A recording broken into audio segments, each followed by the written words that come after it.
Good day mga boss, another day, another finished project. Bali yung ginawa nga pala namin dito ay duplex na closets modular cabinet. Yung dalawang side ng pinto na yun yung lalagyan namin. At ayan, nalagyan na namin ng pinaka-shelves at pinaka-hangeran. At ang kasunod na i-install namin yan ay yung mga modular doors niya. Napakatibay nito mga boss. At ayun, finally, nailagay na namin yung mga modular doors niya. Bali, aluminum modular closet cabinet. Ang tawag nga pala sa mga klase ng closets na to mga boss. Ito nga pala yung mga uri ng closets na hindi ka na matatakot sa mga anay at wala ka ng maintenance sa pintura. Napakaganda talaga ng mga closets na to mga boss. At siguradong hindi ka magsisisi pag nagpagawa ka ng ganitong klaseng mga closets mga boss. At sa mga gustong magpagawa, PM lang kayo sa page namin mga boss.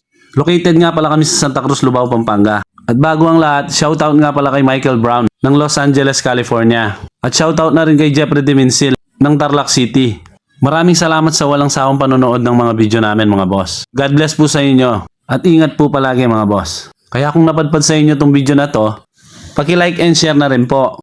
At paki-comment na rin kung hanggang saan umabot tong video na to. At para may shoutout na rin po kita. At para sa lahat ng sumusubaybay sa mga video namin, maraming salamat po. Naway maraming blessings ang dumating po sa inyo. At wag po natin kalimutan magpasalamat sa Diyos sa mga blessings na pinagkakaloob niya sa araw-araw. At wag nating ugaliing manira ng kapwa manggagawa para makuha lang ang isang project. Dahil kung para sa atin yan, para sa atin talaga yan. Hanggang dito na nga lang po pala itong video na to. Maraming salamat. God bless you all mga boss.